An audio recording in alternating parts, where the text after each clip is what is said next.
Guys, dito tayo ngayon sa Ibaan, Batangas, sa Barangay San Agustin. So, nilipat natin yung equipment ng client natin. Matagal na natin client to, 2018 pa. Quality Pure Ibaan, Ibaan, Batangas. So, nilipat natin. 2018 natin sila naging kliyente. Hanggang ngayon tayo pa rin po yung nag-maintain. So, dito hindi na sila nagre-rent. Hindi na magre-rent dito. Sarili na nila yung pwesto. So, nung nilipat natin to, ang daming scoop. Halos pang 3 araw na namin ngayon. Dumating kami ng Tuesday. So, relocation and reinstallation. Yung unang scope. Pangalawa is recharge. Palit ng mga laman loob. Ang 3. Upgrade ng softener. Yung dating 10x54, ginawa natin 13x54. Yung dating naka-horizontal pump, ginawa ho nating vertical pump. Yan. Naka-vertical pump na siya, na 1.5.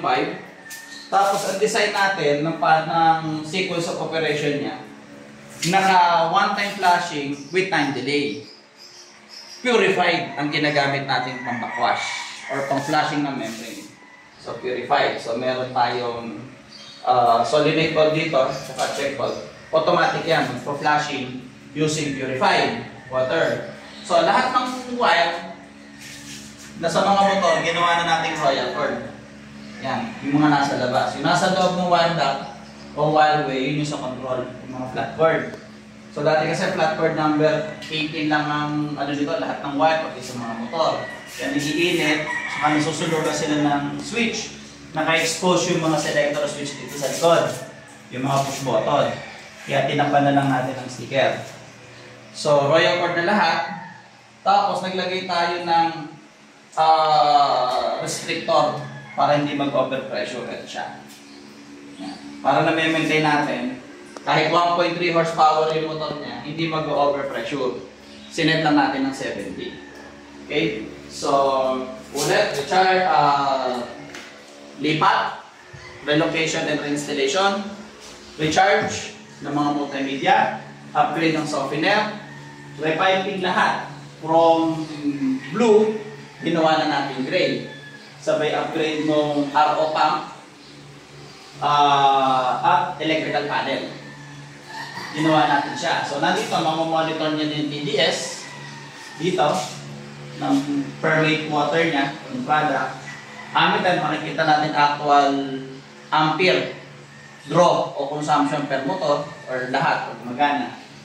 Voltmeter para malaman natin kung standard or stable ng kuryente. Kasi minsan may na-install lang kami 180 lang. Naghaham na lang pag 2 motor na yung gumagana. Ayaw na kumandar ng ako. So dito nakikita natin na stable naman ang kuryente. So may indicator tayo, low level, pag nawalan tubig at sa labas, product pack full, low level product, trip indicator, sila natin ito. Yan siya. Wow! Control circuit niya. So, main, tapos control circuit, 3 magnetic starter or magnetic contactor with overload relay, timer, so lagay natin, at-time lang siya ng 30 seconds, relay at yung TDS niya. Computer natin yung mga size ng wire. By the way, ginagamit na wire sa control. May nakikita kasi kung iba na flat cord, hinahati sa gitna. Yun yung ginagawang control. Meron talagang wire na ginagamit for control. Yung TF wire. Ito, TF wire. Yan. Ginagamit. So, THHN na 3.5 ang ginagamit natin sa power circuit. Okay? So, start na tayo. So, naka-interlock siya. Pag pinindot mo si RO, pinindot mo yung RO pump, hindi siya gagana. Okay? So, kailangan i-on mo muna si feed pump. Saan siya? Okay. Kaya natin, kung siya mamamatay.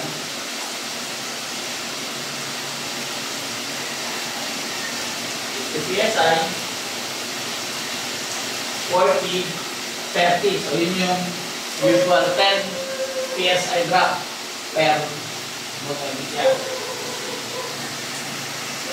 Okay. So, Mandarin pump, pinagmamatay. Taas natin ng konti. Start up.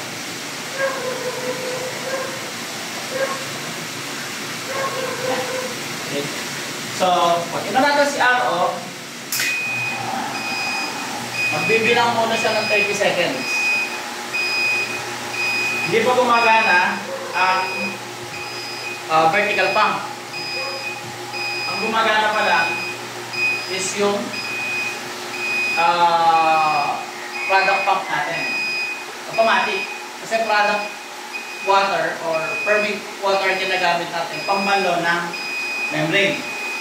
So pag nawala yung tumutunog na yun, ng flashing, RO flashing, pag nawala yun, doon pa lang aandar ang motor para siya mag-shoot up. Andar na siya. Okay. Tapos, magre-refill na tayo. So, pag magre-refill, pag si product, or mo din si UV. So, what if nawala ng tubig yung tangi sa labas? Ay, nakuha mo ba yun? Nawala ng tubig.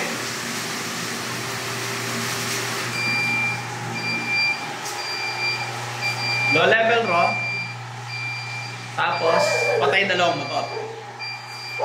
Okay? So, what if, ba, ingay. Patayin mo lang siya. Hintayin mo tumaas yung level ng tubig. So, pwede napatay yung valve o nag-repair ng fuel or nawala na ng supply si water district. So, siya. So, ngayon, may tubig na. Iyon na natin.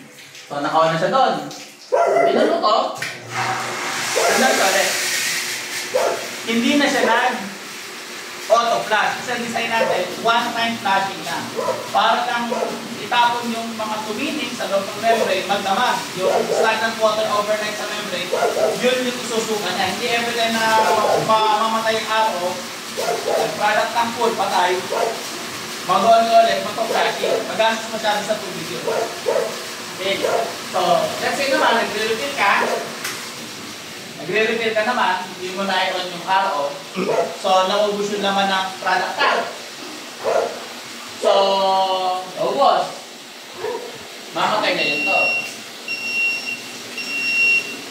Low level product. Okay. So, inon mo nga yung RO. So, hindi na siya ulit na auto flash. Mga 10 level. Patay na siya. Automatic aandar si product. So, what is naman? Napuno. Napuno naman si product. Ayun siya. Product tank full. Tapos, nabawasan ulit. Dahil refill ka ng refill. Andar siya. Napansin nyo, ilang beses natin in-on off ang RO, pero hindi na siya nag-auto flash. Kahit patay ko to, automatic, naka-interlock silang dalawa, patay. On ko, hindi na siya nag-auto flash. Ilan yung TBS natin? 0. Conductivity niya 0, pati TBS. Okay? So, isa pa sa dinagdag natin sa design ito, na system natin, isa pa sa dinagdag, another level of safety and security. What if may magbako sa tatlo? Sabihin natin, gumagana ang low pressure switch. Kunyari, nawala ng tubig yung tangke sa labas. Pero hindi gumana yung close switch. Yung sensor niya hindi na-activate, sira. Naubos pala yung laman ng rota. So, matitrigger ngayon yung APC, automatic pump controller. O, di mamamatay ngayon ang promotor. Pero, sira naman ang low pressure switch. Di maandar pa rin siya. So, check natin kung gumagana ang low pressure switch.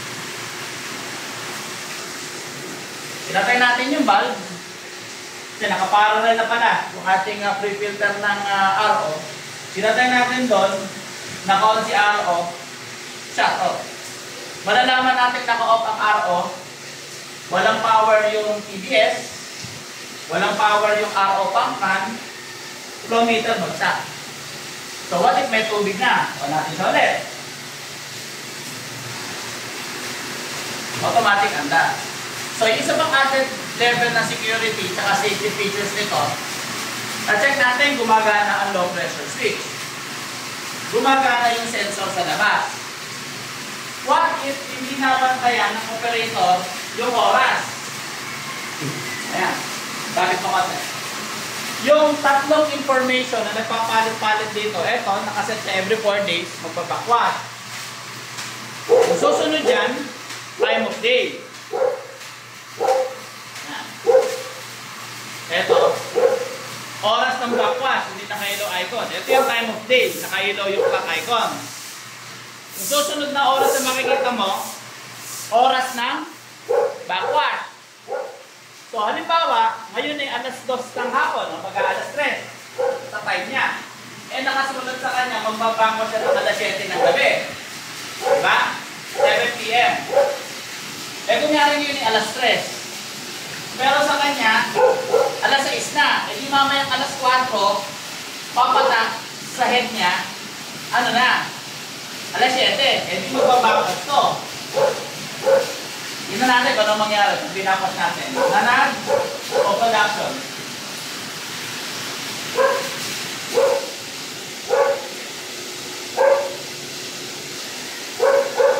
Nakabakwas. Naka-on ng araw. Shut off siya. Kahit ilan dyan sa tatlo. Skip natin to. Tayo mo muna yung araw. Lagyan natin ito sa service position.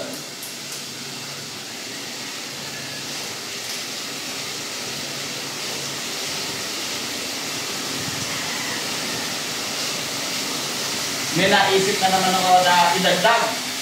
Susunod, lalagay tayo ng low level, low pressure, tapos backwash. Pag may nag-backwash, kaya mag-stop ang RO.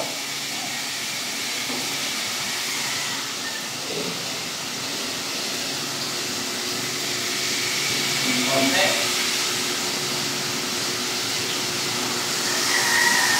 So, nasa natin, si softener, pag si softener ang nag-backwash, mamamatay si Aro. Try natin yung carbon.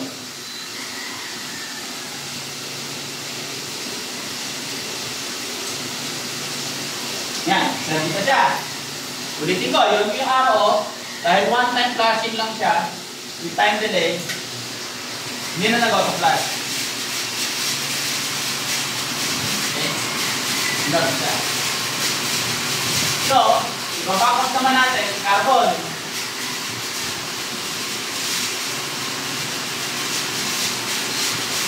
Ang pag-aanda, up and down button, long press, wala, hanggang may narinig ang beat. Mahingin nga lang, ulit-ulit. Babakot mo siya.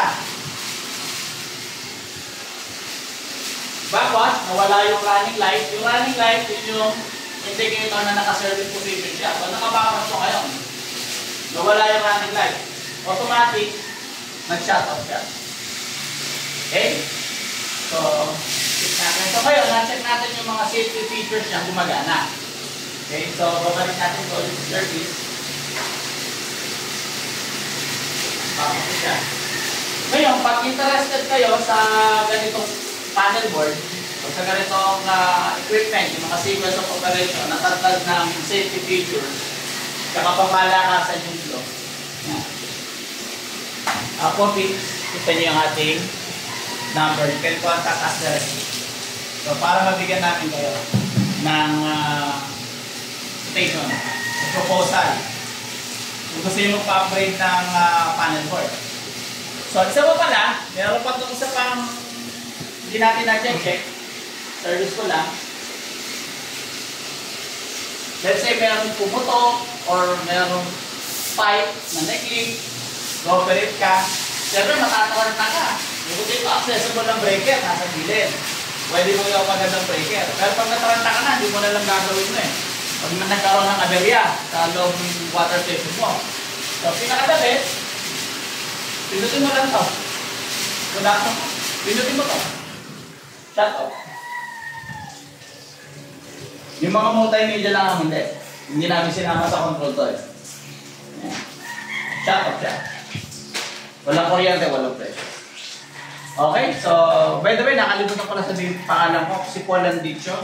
I've been in the water refilling industry, water treatment since 1996. So lahat ng naisip naming modification or improvements sa design based dun sa na-encounter na issues and concern ng mga previous clients natin. Na isa nga sa number one nilang concern is eto ho, nagba-vacuum.